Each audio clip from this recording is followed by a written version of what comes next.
عن ابن عباس رضي الله تعالى عنهما قال قال رسول الله صلى الله عليه وسلم من لزم الاستغفار جعل الله له من كل ضيق مخرجا ومن كل هم فرجا ورزقه من حيث لا يحتسب আল্লাহর নবীর প্রিয় সাহাবী আব্দুল্লাহ ইবনে আব্বাস রাদিয়াল্লাহু তাআলা আনহুমা বলেন, আল্লাহর হাবিব ইরশাদ করেন, যে ব্যক্তি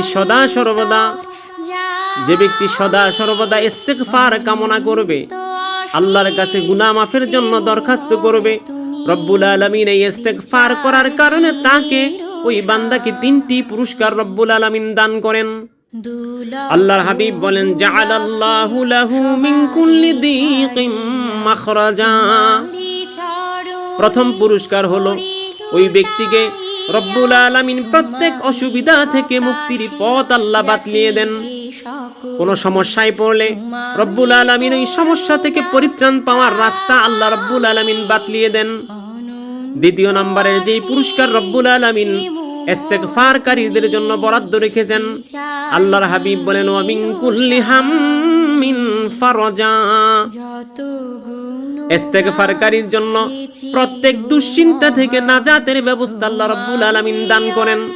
অর্থাৎ কোন প্রকার দুশ্চিন্তা তাকে পাবে না। সকল দুশ্চিন্তা থেকে মুক্তির ব্যবস্থা রাব্বুল আলামিন ওই ইস্তিগফারকারীকে বরাদ্দ করে দেন। ওই ইস্তিগফারকারীর জন্য রাব্বুল আলামিন নাজাতের ব্যবস্থা করে দেন।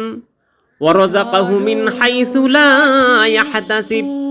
আর 3 নাম্বার যেই পুরস্কার ইস্তিগফারকারীর জন্য রব্বুল আলামিন দান করেন, আল্লাহর হাবিব বলেন, তাকে এমন এক জায়গা থেকে রিজিকের ব্যবস্থা রব্বুল আলামিন করে দেন যেখান থেকে রিজিক প্রাপ্ত হবে এই ধারণা বান্দা কখনোই করতে পারে না। এমন জায়গা থেকে রিজিকের ব্যবস্থা করে দেন।